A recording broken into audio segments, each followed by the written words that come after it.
Hi, it's Maggie the Irish Gypsy here to bring you your January 2020 mid-month general readings. This is for the last half of January 2020 for the water sign of Pisces. That's Pisces Sun, Moon, Rising if your Venus is in Pisces, or if you're a cross-watching for a Piscean as well.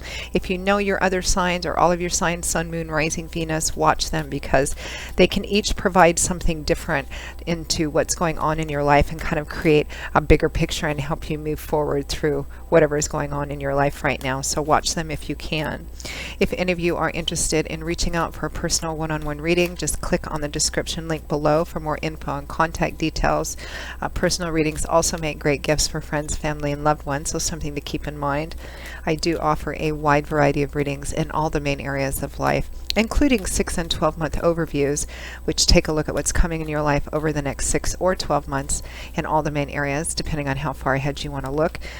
Always particularly popular this time of the year as the new year still stretches out in front of us, although you can order them at any time. And in addition to the love and romance readings I do also offer relationship compatibility readings if you're already in a relationship or have that romantic connection with someone. So just a few different things to consider. Just click on the description link below. You'll find my a little more info and my email address, Maggie1McGuire@gmail.com. I'd be delighted to work with you.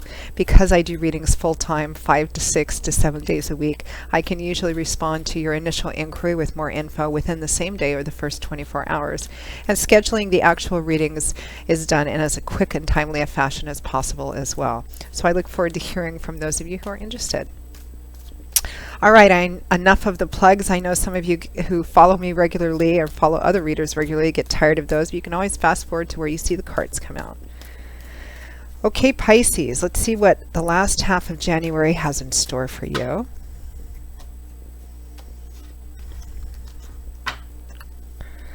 All right, Pisces, we begin with the Five of Swords, followed by the Knight of Cups,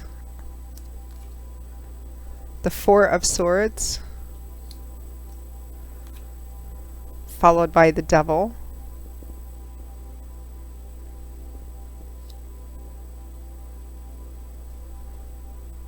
and from the bottom of the deck, your overall energy and focus for the last half of January is Strength.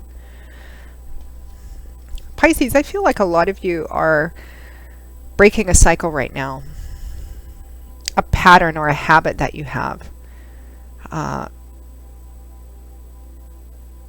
or you're struggling to do so. You're in the process of doing so. I feel like some of you may have kind of achieved a particularly difficult victory over this pattern or habit recently, even though it was a difficult battle and it may not feel particularly victorious.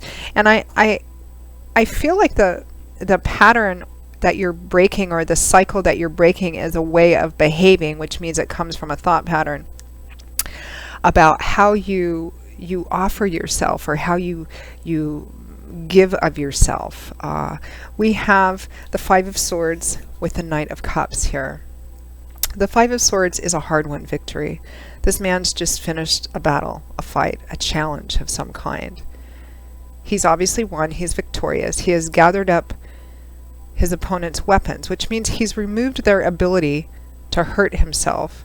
He's removed their ability to hurt him by taking their swords, and he's holding on to the swords, which can represent you're taking your power back, you're taking your vulnerability, you're opening yourself up, you're taking your power back from people who are unhealthy or who abuse and exploit what you so freely with this Knight of Cups come charging in to offer.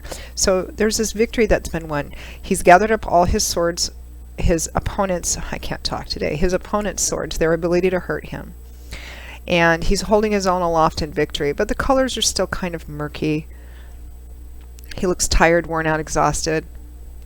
He's bleeding from a little cut on his forehead. This hasn't been easy.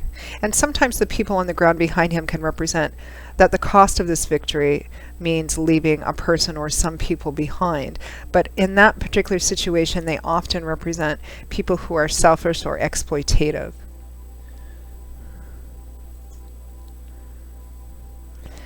Sometimes this can represent being so ambitious and driven to win, to have the last word, to come out on top, that you end up kind of stepping on people in your life, that it's going to cost you personal relationships as well.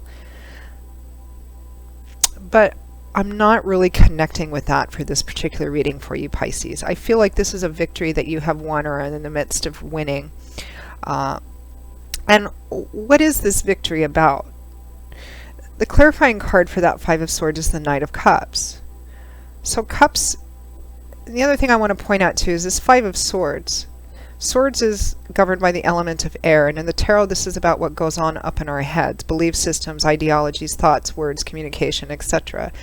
So one of the things that you do win victory over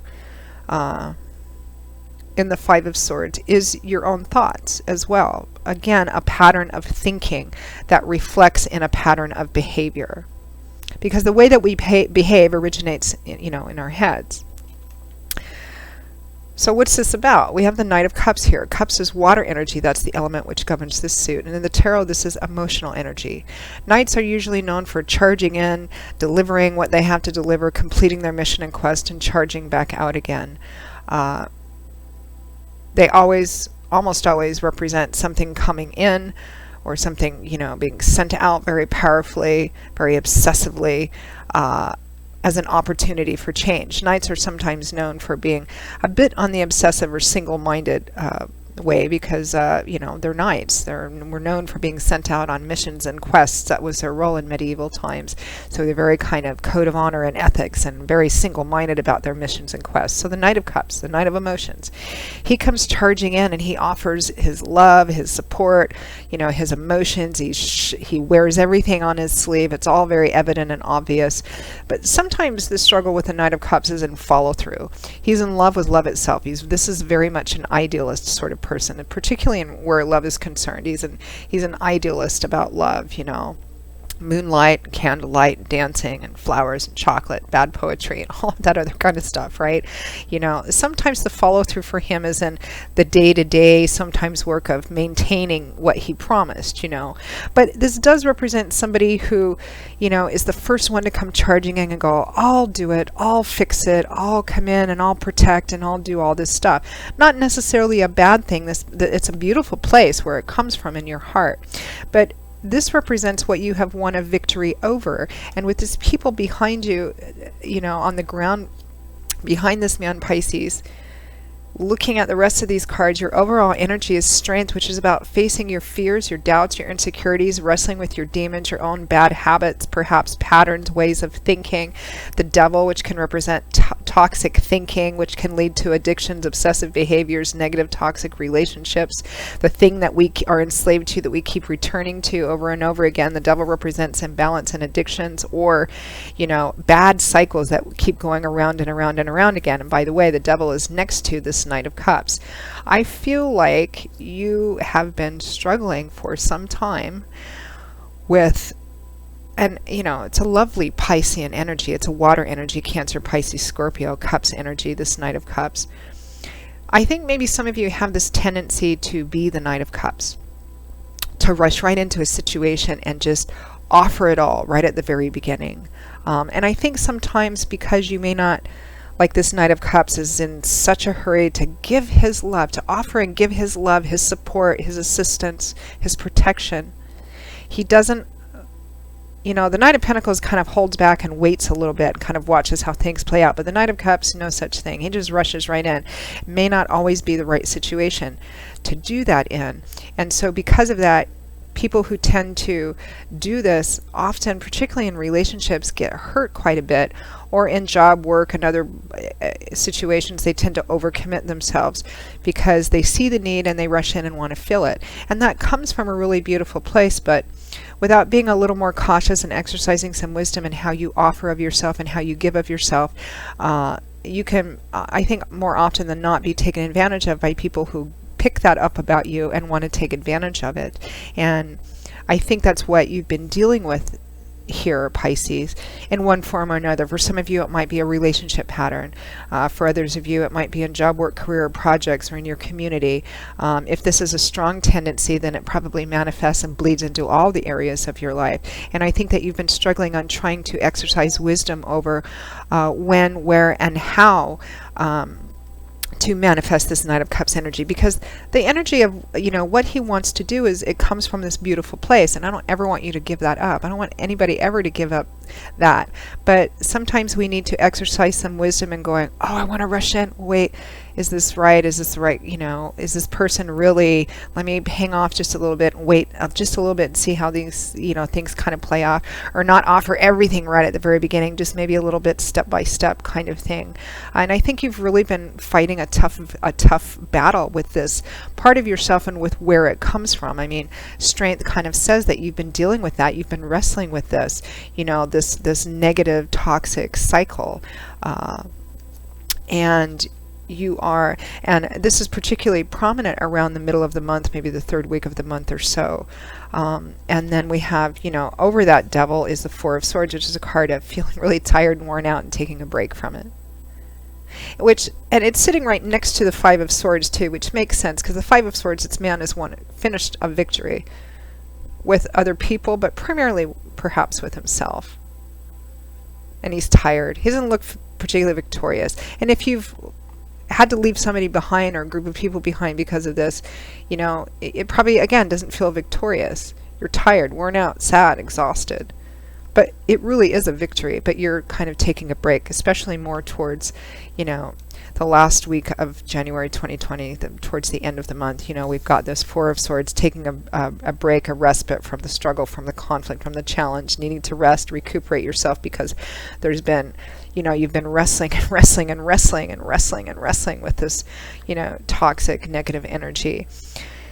The one thing I truly love to see with the devil is strength, because that's exactly what it takes to break these chains, whatever those chains are, whether it's an actual conventional addiction, drugs, alcohol, etc., toxic negative relationships. It all originates from some cycle and message we have in our heads, and it takes a lot of strength, wisdom, courage, and humility to face that, and to battle what we have to battle, which is usually, you know, the biggest thing we have to battle is ourselves.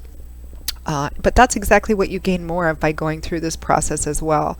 You know, wisdom, strength, courage, humility, meaning knowing who you are and what you're about, so that you can move forward into the future, as this woman on the strength card has done. She has tamed this lion. She's done it, you know, not by pain and violence. You can see the chains around the lion, which represents whatever this is, are gently held. She has done this by actually doing it on an internal, very real and lasting sort of way.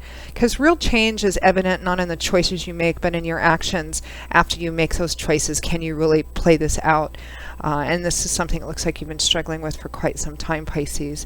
And I just, for those of you for whom, you know, I'm reading for, that connect with this reading, kudos to you, because the biggest challenge, the biggest fights we have to fight are usually internal. Even if there's other people involved in them, the most difficult combatant we always have in situations typically is ourselves. So, but these are the struggles and the battles that we learn our most valuable lessons from and gain the most growth from as well. So good for you. Take your break, relax, pat yourself on the back while you're doing it.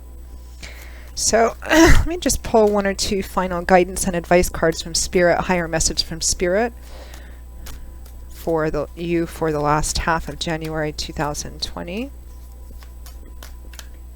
For those of you who need to know, I'm using the Gilded Tarot by artist Ciro Marchetti. This is the deck I use most often for my general readings.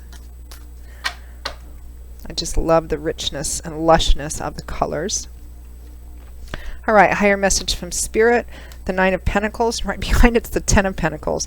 So this is independence, self-sufficiency, self-empowerment, knowing who you are, what you're about, enjoying where you are, how hard you've worked to get there, and where you're going in the future, working on your stability, your security, perhaps just kind of diving into, into work, into jobs, into projects, into the things that make you feel self-empowered and self-sufficient and good about yourself, regardless of what they are. Very similar energy to one of your sister water signs, Cancer. So you may want to pop over and take a look at that video as well. Very kind of similar sort of energy and almost exactly the same kind of advice from Spirit. So Pisces, that is your reading for the last half of January. I hope you enjoyed it and that you found it useful or helpful, or that it validated you in some way, because for those of you for whom this resonates, you should be validated. And I think you've gotten the biggest validation from yourself. So again, good for you.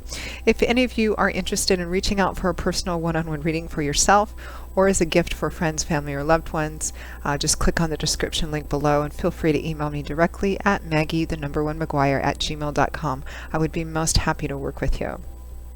I will see you all again in a couple of weeks for the February 2020 general readings.